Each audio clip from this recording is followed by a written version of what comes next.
Mateus 6, de 9 a 15, a palavra de Deus diz assim: portanto, orem assim: Pai nosso que estás nos céus, santificado seja o teu nome, venha o teu reino, seja feita a tua vontade, assim na terra como no céu.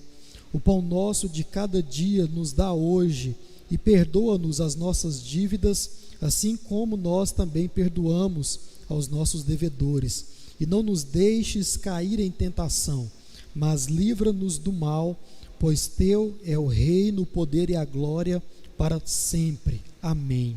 Porque se perdoarem os pecados e ofensas deles, também o Pai de vocês, que está no céu, perdoará vocês. Se, porém, não perdoarem uns aos outros as ofensas deles, também o Pai de vocês não perdoará as ofensas de vocês. Amém, meus irmãos? Palavra de Deus, instrução do nosso Senhor Jesus. O tema que eu dei para essa mensagem é a oração do Pai Nosso, orando como convém. Então, é sobre isso que nós vamos meditar nos próximos domingos aí, enquanto estivermos aqui na oração do Pai Nosso. Vamos aprender a orar como convém. E a forma que convém orar está aí diante de nós, é a forma como Jesus nos ensinou, nos instruiu. Domingo passado nós vimos algumas coisas importantes, irmãos, para a nossa compreensão, para o nosso entendimento sobre a oração do Pai Nosso. Primeiro, nós vimos que existe uma necessidade de instrução quando o assunto é oração, para que a gente possa orar da forma devida. Comentamos muito sobre essa questão da forma devida do crente, para que ele possa orar, a tal ponto que nós questionamos que pode ser porque não sabemos orar, e certamente a palavra de Deus diz isso muito clara. Não significa que todas as vezes que você ora e todas as vezes que você não é respondido, talvez seria porque você não está sabendo orar. Porque uma não resposta da parte de Deus não depende só de você não saber orar, tá? Mas depende sobretudo da vontade de Deus, da hora, do momento certo, muitas questões envolvidas. Mas certamente muitas vezes em que nós não recebemos a resposta da nossa oração, certamente se dá pela a falta de instrução, né, sobre como orar. Também nós vimos que a oração do Pai Nosso, ela se trata de um modelo completo. Meditamos sobre isso, e algo para você lembrar é que nada pode sair da nossa boca como oração que Jesus não tenha tratado aqui, tá? Porque nós vamos ver do que está tratando essa oração hoje, e você vai entender o porquê disso. E vimos também que a oração do Pai Nosso, ela é um modelo para os crentes, para os cristãos. E afirmamos aqui, você vai ver isso ao longo dos nossos estudos, que é impossível um não crente fazer essa oração, e isso caracterizar um relacionamento com Deus, e até mesmo ele ser atendido com a oração do Pai Nosso, ou tão somente por fazer a oração do Pai Nosso. Meditamos sobre isso aqui, e nós vamos tendo a prova disso ao longo das nossas exposições, e uma delas é o que nós vamos tratar aqui hoje, da santidade de Deus. Então, pelo primeiro princípio aqui, você já percebe que aquilo que muitas vezes a gente vê no trabalho, em vários outros lugares, né, ímpios fazendo a oração do Pai Nosso, aquilo não passa de vã repetição, não passa de algo fútil, e a partir de hoje você tem isso de forma bem mais clara, tá bom? E para a gente começar então, algo que precisa ser observado aqui nessa oração, em primeiro lugar, é duas coisas, irmãos: o conteúdo da oração do Pai Nosso e também a sequência dos eventos. Isso precisa ficar na sua mente. Qual é o conteúdo da oração de Jesus e a sequência em que esse conteúdo ele aparece? Porque existe um tipo de conteúdo específico sendo abordado aqui por Jesus na sua oração, e também existe uma sequência que nós poderíamos dizer que é a sequência lógica na cabeça de Deus. Olha a pretensão, não é? Mas, ou então, a a sequência correta em que eu e você nós devemos usar para fazer as nossas orações.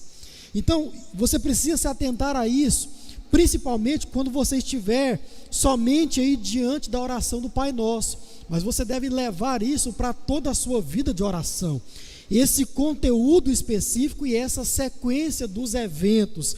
Isso aparece aí em uma divisão muito simples da oração do Pai Nosso, e eu quero mencionar aqui para você. Por quê, irmãos? Olha só, o conteúdo da oração do Pai Nosso, ele diz respeito às nossas necessidades. Jesus aqui ensina os seus discípulos a orar sobre as suas necessidades. Isso aqui em duas esferas. Primeiro, necessidades espirituais do ser humano, e em segundo lugar, necessidades materiais, físicas do ser humano também. Mas o ponto aqui é necessidade. Jesus não traz nada para a sua oração que não seja necessidade. Agora, eu queria já começar a provocar você, fazendo uma pergunta que eu fiz aí a alguns pastores durante a semana e algumas pessoas também. Será que Deus está interessado somente em nossas necessidades? Ou Ele está interessado em cada detalhe da nossa vida? E até mesmo aquilo que nós chamamos de coisas supérfluas, fúteis, banais. Será que Deus está interessado em tudo referente à vida do ser humano? Até mesmo aquilo que não é necessidade? Ou será que Deus está interessado somente naquilo que é necessidade, seja ela necessidades naturais ou necessidades espirituais? Na minha pesquisa aí durante a semana, eu confesso que o público estava dividido, né? Pastores, membros de outras igrejas. Claro que eu não fiz ela para você porque eu iria fazer aqui hoje, mas o público está dividido, e alguém disse assim: não, eu não creio que Deus esteja interessado ou preocupado nas coisas fúteis, mas eu acho que Deus sim está interessado nos detalhes. Aí essa pessoa diz também: não, mas aquilo que pode ser fútil para uma pessoa pode ser algo, uma necessidade minha. Aí tem uma frase que a gente ouve muito, né, que é o seguinte: a nossa geração, ela é uma geração do mimimi. Você já ouviu isso aqui, não já? Não, esses meninos nascidos de 2000 para cá, né, alimentado aí com Nescau, com Neston, né, o Isaías toma esse negócio. Então a gente fala isso, né, a geração do mimimi, e não pode falar nada, casquinha de ovo, tem tudo isso aí. Aí alguém um dia disse o seguinte: o que você chama de mimimi, eu chamo de uma dor que não é sua. Então você não vai entender isso. Então existe essa questão, né? Eu sou antes dos anos 2000, então a minha criação, né, a minha geração é um pouco mais, como é que a gente fala, né? A gente suporta mais as coisas, né, e tal, vou colocar dessa forma. Então, o que é isso? Né? É geração mimimi ou é dor que a gente não conhece? Não sei, né? Não sei. Fica aí a pergunta para você: o que você acha? Quando o assunto é a sua vida, Deus se interessa por todos os detalhes e até mesmo por aquelas coisas que você sabe que não é necessidade, e não se trata tão somente de um detalhe, mas é algo superficial mesmo. Deus se interessa com isso ou não? Responda para você. Pastor, qual é a resposta? Também não sei. Também não sei. Tá? E se falando de oração, tem muita coisa curiosa, sabe? Dentro dessa situação de coisas supérflua ou não, fútil ou não, necessidade ou não, e muitas vezes nós como pastores, líderes, né, nós recebemos muitos convites de oração, que é algo muito interessante, né? O povo pede a gente para orar por cada coisa que os irmãos não fazem ideia, talvez até fazem, mas existe essa situação e a gente precisa lidar, né? É bicho que morre, bicho que está doente, pastor, ora pelo meu cãozinho, ora pelo meu gatinho, né? É muito importante para mim, pastor, ora por isso, ora por aquilo, né? Pastor, ora pela minha casa, comprei uma casa nova, vai lá abençoar minha casa. Irmão, é cada um aqui, né? A gente fica, mas faz parte, né? Tem um pastor amigo meu, vou trazê-lo aqui para pregar um dia para os irmãos, foi professor meu de seminário, e eu comentando sobre isso com ele, ele falou, eu acho que eu oraria pelo cãozinho, né? Eu acho que eu oraria pelo cachorrinho que está morrendo, pelo gatinho, né? Faz parte, né? Tranquilo, mas a grande questão aqui na oração do Pai Nosso, é que Jesus, ele chama a nossa atenção, nos incentiva e nos ensina aqui a orar pelas nossas necessidades, e aqui entra aquela questão que eu falei domingo passado. Nós não estamos aqui meditando em toda a questão da oração. Nós estamos abordando a oração do Pai Nosso, por causa da nossa série de mensagens. Então, pode ser que em outro momento nós tratemos dessas questões mais pormenorizadas, digamos assim, também da oração, e podemos até talvez chegar a responder essa pergunta, né, com outros textos. Mas aqui Jesus nos ensina a orar pelas nossas necessidades, e ele deixa bem claro, irmãos, que quando o assunto é necessidade, existe essa sequência espiritual e depois terrena, material, e essa ordem ela não muda. Nós já percebemos isso aqui em todas essas questões que já trabalhamos antes a respeito da vida de oração, a respeito do relacionamento com Deus. Ainda estamos falando sobre esse relacionamento, sobre a vida piedosa. Então, Jesus chama a nossa atenção para essa necessidade, primeiro no campo espiritual, depois no campo material, terreno, por dizer assim.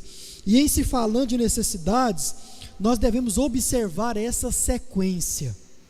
Não podemos inverter a ordem, não podemos inverter aqui a maneira como tudo isso aparece. Nós devemos observar o conteúdo, necessidade e a ordem que ela aparece, primeiro espiritual e depois o material. E aqui entra aquela questão, talvez, do porquê que essa ordem é desse jeito, essa sequência dessa forma, porque nós falamos aqui que existe uma prioridade, e a prioridade é o nosso relacionamento com Deus. Interessante notar, irmãos, nós vamos falar aqui mais à frente sobre a parte segunda aí do capítulo 6, onde eu falei para você que esse texto ele fala da necessidade do ser humano, mas no campo terreno, vai falar da nossa alimentação, vai falar da nossa vestimenta, que depois do pecado significa honra, dignidade, vai falar da nossa bebida, tudo isso. A palavra de Deus aqui no sermão de Jesus coloca como uma necessidade para o ser humano, e diz mais, que se eu e você buscarmos o Senhor em primeiro lugar, nada disso vai faltar. Está aí no verso 33, você pode ler.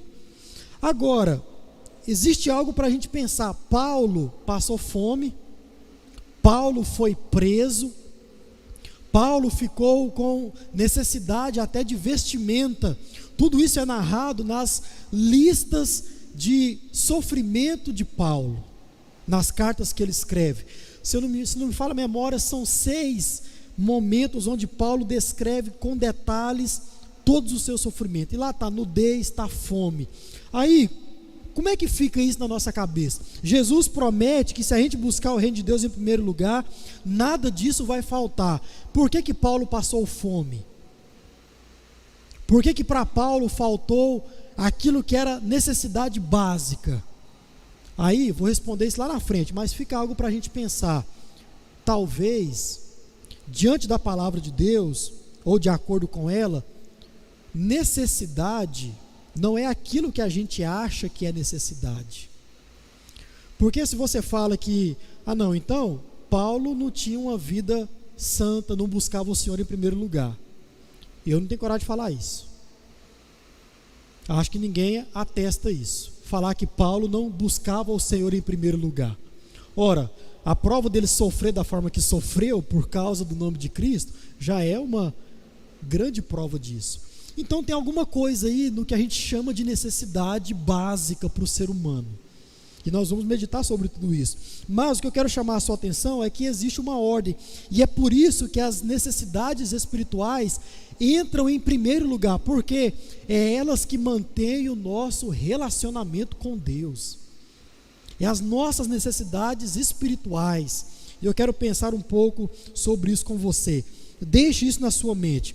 Uma outra coisa que nós devemos observar, que é de forma muito clara mostrado por Jesus aí, é o lado comunitário da oração. Isso aqui, irmãos, é algo muito interessante e necessário de eu e você prestarmos atenção. A oração, ela deve ser, a partir do ensino de Jesus, ela deve ser feita em um aspecto comunitário. E olha só que coisa interessante, quando Jesus diz aí Pai Nosso, Jesus não está apenas mostrando que essa é a forma em que o crente se relaciona com Deus, como filho, e também a forma como Deus se relaciona com o crente, como pai.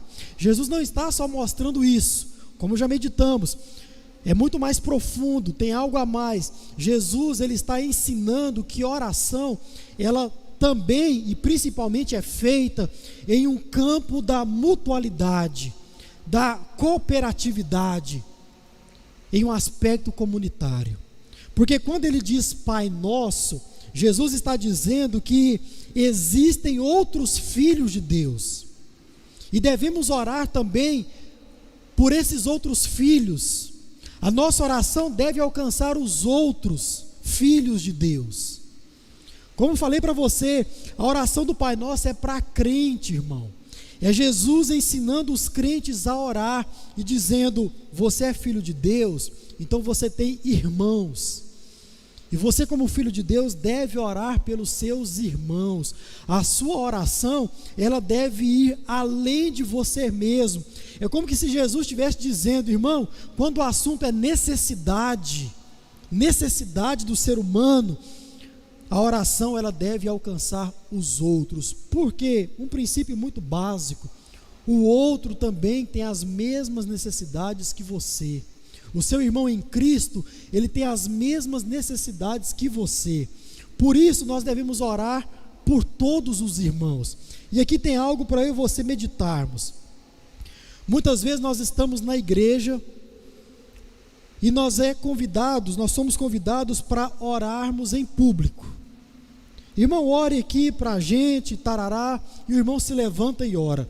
E sobre todos os aspectos, o irmão alcança todos os demais irmãos na sua oração. Aí quando chega no final da sua oração, é muito comum você falar o seguinte: Senhor, perdoe os meus pecados. Em nome de Jesus, amém. Se o assunto é cura, você pediu por todos. Se o assunto é bênção, você pediu por todos. Se o assunto é provisão, você pediu por todos. Quando é qualquer outro assunto, a gente pede por todo mundo numa oração pública, até mesmo dentro da igreja. Agora, quando o assunto é pecado, a gente pede somente por nós. Já orou desse jeito? Senhor, perdoe os meus pecados, em nome de Jesus, amém. Irmãos, olhe para a oração do Pai Nosso. Qual é o modelo? Se o assunto for necessidade, a nossa oração deve alcançar a todos. Nós vamos chegar lá, mas você pode observar muito bem a forma, até mesmo como Jesus trata o pecado. Irmão, tudo deve estar no campo do nosso, da nossa, porque são as nossas necessidades. Você deve orar dessa forma, talvez quando você estiver orando sozinho, quando você estiver orando por você. E aqui é outra questão: não é que nós não possamos orar por nós mesmos, não é isso, mas aqui no modelo que nós temos de Jesus, a nossa oração, ela deve ter esse aspecto comunitário. E um exemplo disso, dessa questão do pecado, porque o que a gente tem em mente? Não, pastor, a questão da conversão é individual, a questão do reconhecer o pecado é individual. Agora, abra sua Bíblia aí em Jó, capítulo 1, marque esse texto, você que é pai, marque esse texto e você vai ver que mesmo antes desse modelo, claro, a palavra ela tem toda uma metanarrativa, ela segue uma só linha de raciocínio. Você percebe lá no Antigo Testamento esse princípio sendo aplicado. Jó capítulo 1, verso 5. Está falando aí, né, da vida de Jó, como Jó era na sua vida com Deus. Jó 1, capítulo 5, quando se encerrava um ciclo de banquetes, Jó chamava os seus filhos e os santificava. Levantava-se de madrugada e oferecia holocaustos, sacrifícios, segundo o número de todos eles, pois Jó pensava assim: talvez os meus filhos tenham pecado e blasfemado contra Deus em seu coração. E diz o texto que Jó fazia isso continuamente. Ou seja, Jó sacrificava a Deus em prol dos possíveis pecados que os seus filhos pudessem estar cometendo. Diz o texto: talvez os meus filhos possam estar pecando contra Deus. Jó, de forma antecipada, já sacrificava em prol desses possíveis pecados. Uma aplicação de graça para você que é pai: ore pelos seus filhos. Ore pelos seus filhos, porque é bem possível que os seus filhos, assim como os meus, ainda não possa ter uma consciência de pecado. Os nossos filhos podem não saber que são pecadores diante do Senhor. Nós aprendemos com Jó e com Jesus que devemos orar por essas necessidades, orar pelos nossos filhos, orar pela nossa família, orar pelo nosso esposo, pela nossa esposa, por aqueles que ainda não se entregaram a Jesus e que são pecadores separados de Deus. Ore por eles. Então, nós devemos observar esse princípio de mutualidade. Quando você estiver diante dos irmãos, ore por todos eles. Isso nós aprendemos com a oração do Pai Nosso.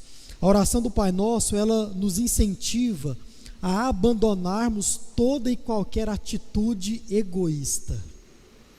Ela nos ensina isso, mesmo quando o assunto é necessidade. Então, irmãos, você tendo isso em mente, necessidade, existe uma sequência e a abrangência a toda a família cristã nas suas orações, eu quero meditar hoje com você sobre essa primeira divisão. São 3 em cada uma delas, mas eu quero meditar somente hoje somente a partir dessa primeira, e eu quero usar a expressão aí: santificado seja o teu nome.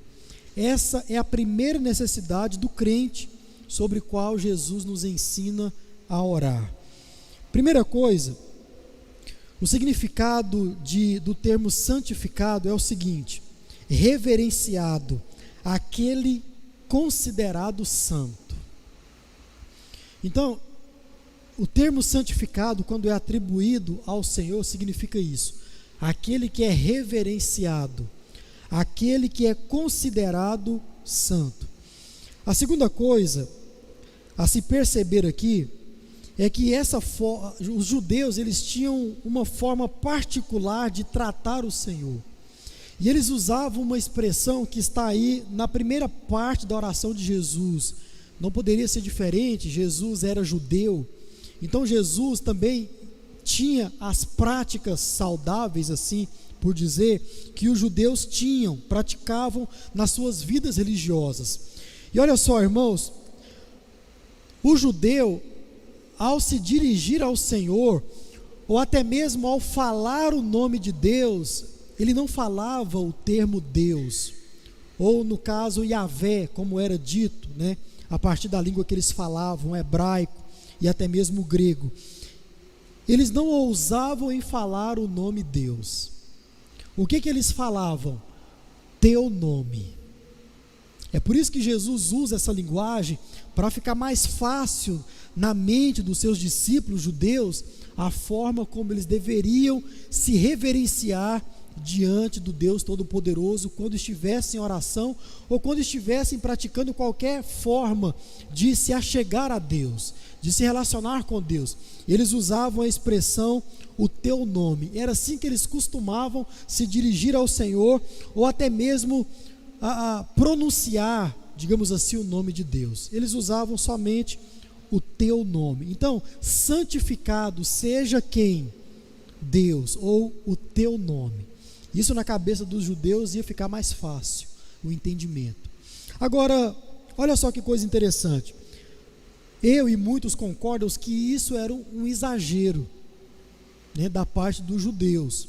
Mas, irmãos, uma coisa que a gente não pode negar, os judeus eles tinham muitos problemas quando o assunto era vida religiosa. Já comentamos sobre vários aqui, mas quando o assunto era a santidade de Deus, irmãos, nós podemos olhar para a vida do judeu com mais carinho, porque eles sim se reverenciavam diante do Senhor de uma forma até mais saudável, mais legítima.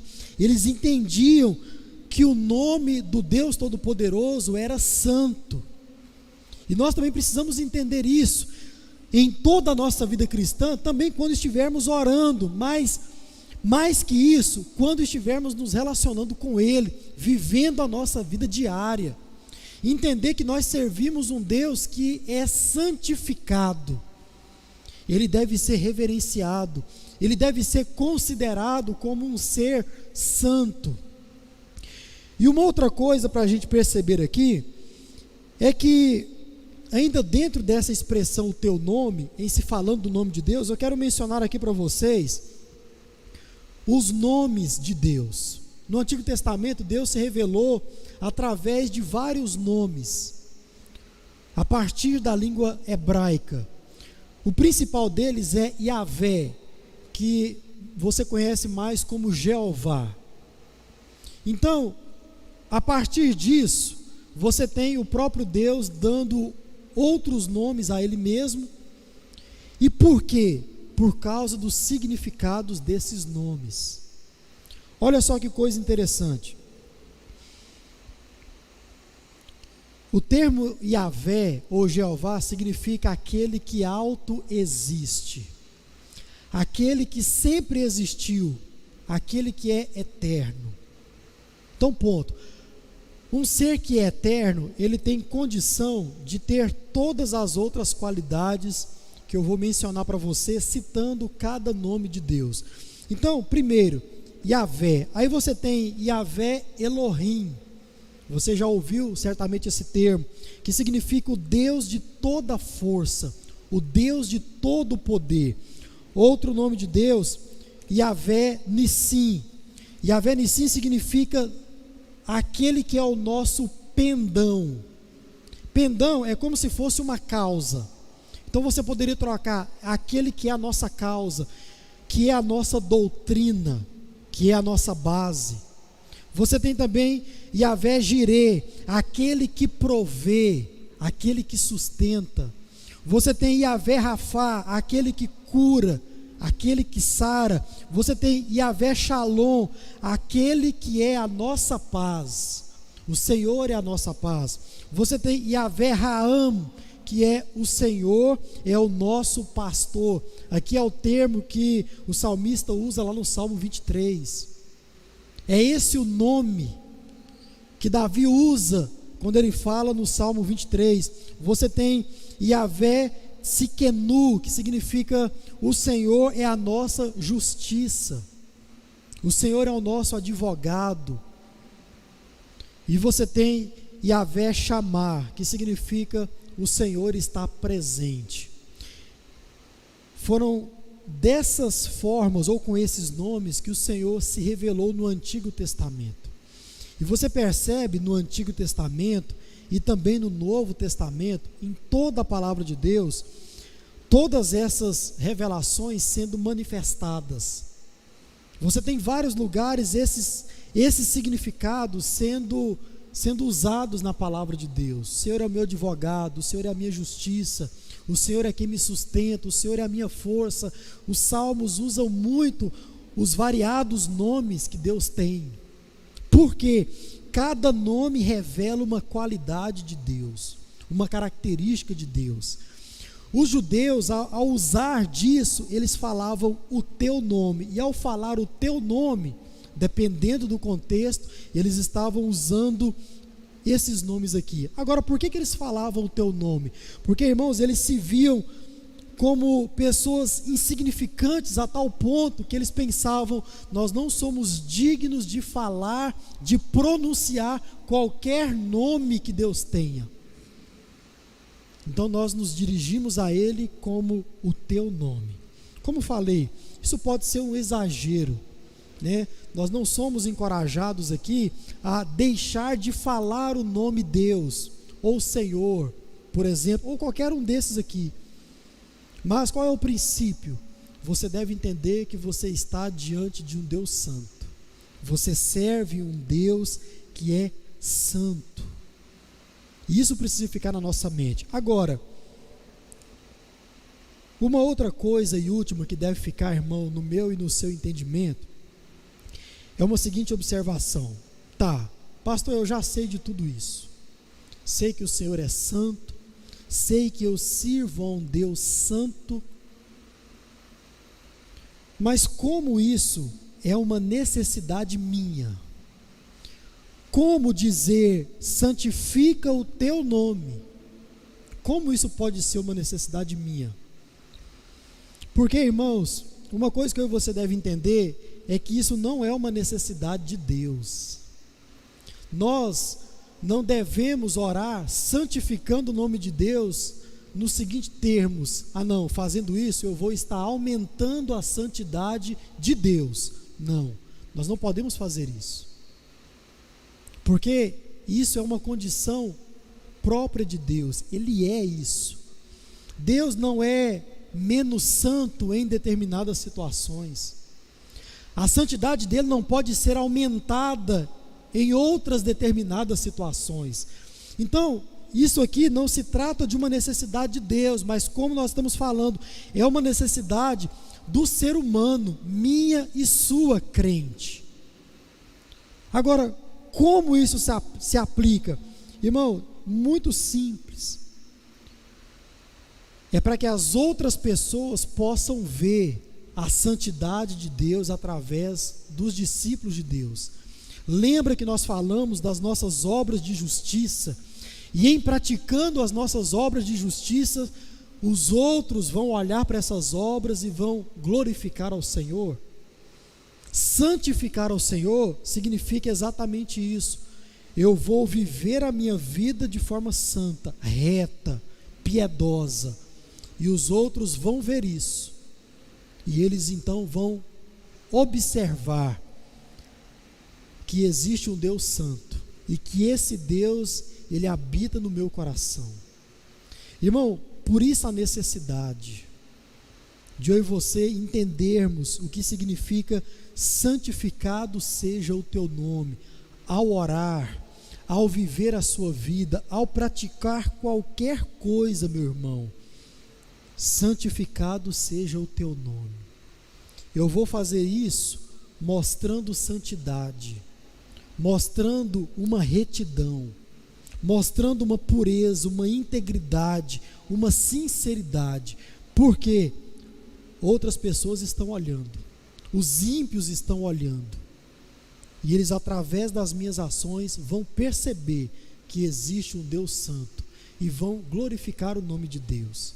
Então a necessidade é minha, a necessidade é sua, crente, de mostrar às outras pessoas que existe um ser que deve ser reverenciado, um ser que é todos os demais seres que existem ou que possa existir. Esse ser, Deus, ele deve ser reverenciado. Nas cartas o apóstolo vai dizer: olha, não é uma condição, todo joelho vai se dobrar perante o Senhor, todo. Agora, de que forma nós vamos estar nos dobrando ou dobrados diante do Senhor? Vamos fazer isso de uma forma santa e uma forma onde Jesus vai olhar e dizer: venham, benditos de meu Pai? Ou vai ser uma um dobrar pesaroso. Mas não adianta, todo joelho vai se dobrar diante de Deus, vai se reverenciar diante de Deus. Agora, irmãos, você crente vai fazer isso, você ímpio também vai fazer isso. Agora, você ímpio não é para que você possa se arrepender, não, isso é aqui na terra. Isso você pode fazer hoje, você pode fazer enquanto você tiver vida. Depois, quando a palavra diz todo joelho vai se dobrar, alguns desses joelhos, infelizmente, vai ser para a condenação eterna. Mas antes, vai se curvar diante de Deus. Por quê? Porque Ele é santo. Porque Ele é o ser que vai ser reverenciado. Que eu e você nós possamos mostrar isso na nossa vida aqui, para que as outras pessoas tenham a oportunidade, irmãos, de fazer isso enquanto elas têm vida. E receber o Senhor Jesus nos seus corações, para que esse dobrar dos joelhos no futuro não possa ser algo pesaroso, de reconhecimento forçado, por assim dizer, de que Deus é Deus. Já falei aqui, volto a repetir, Deus é Deus até no inferno, Ele é Senhor até lá. E prova disso, o próprio Jesus desceu às profundezas do inferno para declarar que Ele é Senhor. Ele é Senhor. Então, você que é um santo de Deus, discípulo de Jesus, em tudo aquilo que você for fazer, faça com santidade. Por quê? Você vai mostrar que você serve a um Deus santo e você estará santificando o nome de Deus através de todas as suas ações. Jesus nos ensina que ao orarmos assim, nós estamos nos relacionando com Deus de forma saudável, de forma santa, de forma devida. Então, santificado seja o teu nome. É uma necessidade do crente, orar assim. E isso deve vir em primeiro lugar na nossa lista, nas nossas necessidades. Por quê, irmão? Isso aqui nós voltamos lá na primeira bem-aventurança. Pobres em espírito. Nós vamos conseguir santificar o nome de Deus se a gente se esvaziar, se a gente reconhecer que nós prestamos culto, que nós nos reverenciamos diante do Deus Todo-Poderoso e somente diante dEle, somente perante Ele. Volto a repetir, se você não pratica ou não procura praticar as bem-aventuranças, vai ser difícil você também fazer a oração do Pai Nosso ou seguir o modelo da oração do Pai Nosso. Devemos fazer assim como Josué, eliminar os deuses e colocar no nosso coração somente o Deus Todo-Poderoso, porque é somente Ele que é santo, e é somente através dele que eu e você, nós vamos a cada dia sendo santificados. Aí agora sim o termo muda, porque nós vamos provando dessa santificação, como que se fomos melhorando a cada dia diante de Deus. Deus não tem necessidade de ir melhorando, não. O termo para Ele é estagnado, já é pronto. Para mim e para você, nós vamos provando e vamos a cada dia crescendo na nossa santidade. Por quê? Porque servimos a um Deus santo. Então, irmãos, isso é uma necessidade minha e sua. Agora, por que isso é uma necessidade? Porque, infelizmente, irmãos, nós temos visto muitos crentes e até mesmo igrejas inteiras depravando o nome de Deus, usando o nome de Deus em vão. Por isso há uma necessidade da igreja santificar o nome de Deus através das suas atitudes, das suas ações, das suas falas, das suas orações, da sua forma de se relacionar com Deus.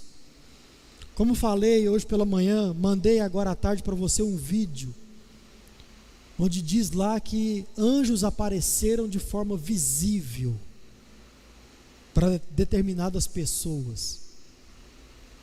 Irmão, mais que falar o nome de Deus em vão, é você falar o nome de Deus em uma determinada situação, né, que é fútil. Por exemplo, você se assusta e, meu Deus. Aí muita gente trata isso como falar o nome de Deus em vão. Tá, mais que isso, é o que a gente vê nas mídias. Mais que isso, é o que a gente vê dentro do consumismo, dentro da igreja evangélica. Esses copos d'água, essas vendas, irmão, misericórdia, tomando o nome de Deus em vão. Aí você viu lá a questão do anjo. Se você não viu, assista lá o vídeo, e o que o pastor fala lá, você pode receber aquilo como orientação para a sua vida, a explicação daquilo sobre os anjos, sobre toda aquela aparição. Irmão, misericórdia, o anjo aparece, a pessoa sai correndo na mata, gritando, berrando. Que santidade é essa? Que relacionamento com Deus é esse? Irmãos, nós precisamos tomar muito cuidado com isso, muito cuidado. Muitas vezes a gente pode achar que nós estamos santificando ou mostrando uma santidade através de determinadas ações nossas. Mas se a gente for olhar com um pouco mais de cuidado para a palavra de Deus, vamos perceber que não estamos. E estamos certamente tomando o nome de Deus em vão. Como disse aqui no começo desse culto, não existe meio termo. Ou a gente exalta o nome de Deus, ou a gente toma o nome de Deus em vão. Então, você deve pensar em cada atitude que você for fazer e dizer que com isso você estará se relacionando com Deus. Porque se você não estiver se relacionando com Deus, você estará cumprindo o outro lado dessa moeda, que é tomando o nome de Deus em vão. Não existe meio termo. O que existe é ignorância, e você já sabe que Deus não leva isso em conta. E existe uma consciência, e muitas vezes nós fazemos isso, tomamos o nome de Deus em vão conscientemente, porque somos levados por essas vãs doutrinas, por essas fábulas, porque achamos isso espiritual demais, achamos isso bonito, sensações, né? Aquele crente sensitivo, porque tudo ele deve sentir alguma coisa, tudo ele deve se arrupiar, tudo ele deve, cuidado com isso, cuidado. Já falei para você, se você necessita de um arrepio, para você caracterizar isso como vindo do Senhor, irmão, a palavra de Deus, ela nos encoraja a perceber as coisas, a provar das coisas espirituais. Se você necessita de um arrepio, você deve observar se aquilo que você está ouvindo, recebendo, cantando, lendo, se isso de fato está caracterizando o relacionamento com Deus, porque pode não estar. Pode não estar. Então, irmãos, eu queria encorajar você nessa noite a praticar uma coisa, a viver com santidade, em todas as suas atitudes, todas elas. Porque, irmãos, é somente dessa forma que nós vamos mostrar que existe um Deus santo. É somente dessa forma. É mostrando que você tem uma forma diferente de fazer as coisas, qualquer uma delas. É mostrando que você tem uma forma diferente de pensar sobre determinados assuntos, ou melhor, sobre todos eles. É que você tem uma forma diferente de resolver toda questão conflituosa. Lembre-se das bem-aventuranças, ali está a identidade do cristão, e em breve você vai ser abençoado com esse livro. Ore por isso. As bem-aventuranças, a identidade do crente, é aquilo lá, irmão. Porque se a gente não vive as bem-aventuranças, irmão, toda e qualquer situação na nossa vida a gente vai fazer de forma comum. E a forma comum, você já sabe qual é. é a forma natural, é a forma mundana de se resolver, de se pensar, de se falar sobre qualquer coisa. Em tudo nas nossas vidas, nós devemos fazer com santidade. Por mais que você possa ser atacado com chacotas por causa disso, nós devemos fazer com santidade. Santidade. E outra coisa, seja reverente a Deus. Reverente. Você ouviu aqui nessa noite que o termo santificado diz respeito ao único que deve ser reverenciado. E reverência significa tão somente consideração e respeito. São sinônimos. Consideração e respeito. É você considerar aquilo que se é. Deus é santo e você leva isso em consideração. Levítico, Êxodo, a lei toda vai dizer: sede santo, porque eu sou santo. O que é santificar o nome de Deus? É você considerar isso. Existe um Deus santo, você serve esse Deus que é santo e você leva isso em consideração em todas as áreas da sua vida. Não somente dentro da igreja, não somente com os crentes, mas em todos os seus relacionamentos, em todas as situações da sua vida, você considera um Deus que é santo. E você se reverencia diante dele. Eu não quero entrar, irmãos, em questões menores aqui, falar de conversa no culto, não, nada disso. Se você entender o Deus que você serve, eu tenho certeza que essas coisas pequenas você vai conseguir tirar de letra.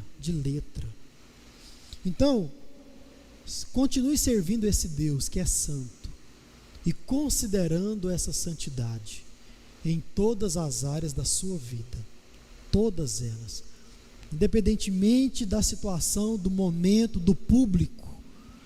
Eu sirvo a um Deus que é santo.